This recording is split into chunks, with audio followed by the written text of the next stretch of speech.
જય શ્રી કૃષ્ણ વૈષ્ણવો, સ્વાગત છે તમારું કેટી કોમરેડ ચેનલમાં। આજના આ અવલૌકિક સત્સંગમાં આપણે નિર્ધન કે ધનરામ જે 252 વૈષ્ણવની વાર્તામાંની એક વાર્તા છે તેનો સત્સંગ કરીશું। તો ચાલો શ્રી મહાપ્રભુજીનું નામ સ્મરણ કરીને આજના આ સત્સંગની શરૂઆત કરીએ। 20 વર્ષનો હરજી પટેલ વૈષ્ણવના સંઘથી શ્રી ગુસાઈજીના શરણે આવ્યો। સ્થિતિ તદ્દન ગરીબ, મા બાપ વિનાનો અને ઘરમાં એકલો, એને કન્યા કોણ આપે? હરજીના ગામના 7 સુખી વૈષ્ણવો શ્રી ગોકુળ જવાના હતા।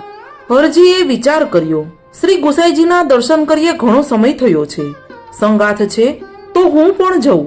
પૂછવાનું તો કોઈને હતું નહીં, ઘરમાં કોઈને કાંઈ કામ સોંપવાનું હતું નહીં। નીકળી પડ્યો વ્રજના માર્ગે। ઘરમાં થોડા ચોખા હતા, સાથે પોટલી બાંધી બીજા સુદામાં જોઈ લો જાણે તો ચોખા શ્રી ગુસાઈજીને ભેટ કરવાનો એમને સંકલ્પ કર્યો। હરજી ગોકુળ પહોંચ્યો।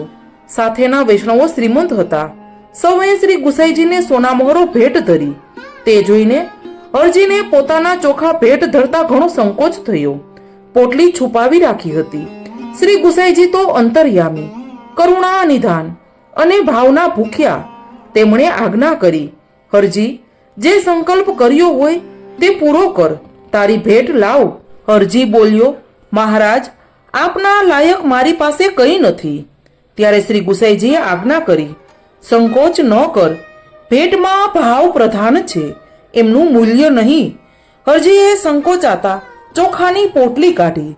શ્રી ગુસાઈજીએ સ્વહસ્તમાં લઈ તે છોડી અને ખવાસને આજ્ઞા કરી કે આમાંથી અડધા ચોખા શ્રી નવનીત પ્રિયાજીની રસોઈમાં પધરાવો, બાકીના અડધા શ્રી ગોવર્ધનનાથજીની રસોઈમાં મોકલાવો।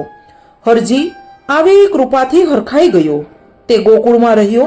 રોજ સાંજે શ્રી ગુસાઈજીની કથા સાંભળે। એક દિવસ કથામાં પહોંચતા જરાક મોડું થયું। શ્રી ગુસાઈજી પોથી ખોલ્યા વિના તેમની રાહ જુએ। વૈષ્ણવો વિચારવા લાગ્યા કે લગભગ બધા તો આવી ગયા છે, આ કોની રાહ જોવાય છે? ત્યાં જ હરજી આવ્યો। એક સાધારણ વૈષ્ણવથી બોલાઈ ગયું, મહારાજ, આ દુબળા પાતળા મેલા ઘેલા મજૂરની આપ રાહ જોતા હતા? ત્યારે શ્રી ગુસાઈજી આજ્ઞા કરે છે, હા, જેવો છે તેવો સાચો વૈષ્ણવ છે, જેના મનમાં પૈસાનું અભિમાન ભર્યું છે તે અમારા હૃદયના આશયને સમજી ન શકે। આ વૈષ્ણવ નિરાભિમાની છે, તેથી અમારો પ્રીતિપાત્ર છે। હરજી એના 7 શ્રીમંત વૈષ્ણવો સાથે શ્રી ગિરિરાજજી જવા નીકળ્યો। 7 વૈષ્ણવો તળેટીમાં એક સારી જગ્યા શોધી અને ઉતર્યા। તે ગોવિંદ ઘાટ પર ખુલ્લામાં થાક્યો પાક્યો, ભૂખ્યો તરસ્યો ઠંડી રાતે પડ્યો રહ્યો। શ્રીનાથજીના દર્શનની તાલાવેલી અસહ્ય હતી, એનો તાપ શ્રીજી બાવાથી સહન ન થયો। શ્રીજી બાવા પોતાને ઓઢવાની ચાદર લઈ હરજી પાસે પધાર્યા। તેને પ્રસાદ લેવડાવી અને જળ પાયું, ચાદર ઓઢાડી પાછા ફર્યા। બીજા દિવસે સવારે શ્રીજી બાવાએ શ્રી ગુસાઈજીને સઘળી હકીકત કહી। પેલા 7 વૈષ્ણવ શ્રી ગુસાઈજીના દર્શને આવ્યા। શ્રી ગુસાઈજીએ તેમના ઉપર અપ્રસન્ન થઈ ઠપકો આપ્યો, તમે સાચા વૈષ્ણવ નથી, તમારામાં દયાભાવ નથી, તમારી સાથે આવેલ ગરીબ વૈષ્ણવની તમે કાળજી ન રાખી, તમે શ્રીનાથજીને ખૂબ જ શ્રમ કરાવ્યો છે। 7 વૈષ્ણવોને તેમની ભૂલ સમજાઈ ગઈ। તેઓ હરજીને બોલાવી આવ્યા અને તેમની સાથે રાખ્યો। વૈષ્ણવો, આવા છે આપણા પરમ કૃપાળુ શ્રીનાથજી। સિદ્ધાંત નવનીતના સિદ્ધાંતો જોઈએ। જે વૈષ્ણવ દીનતાથી શ્રી હરિગુરુને ભેટ ધરે છે, તે ભેટ તેઓ માંગીને પ્રસન્નતાથી અંગીકાર કરે છે। દીનતા પાત્રમાં મનમણી મૂકીને ભેટ ભગવંતજીની કરવી જી। બીજો સિદ્ધાંત છે કે ભેટની કિંમત ક્યારે મહત્વની નથી, ભેટનો ભાવ જ મહત્વનો છે।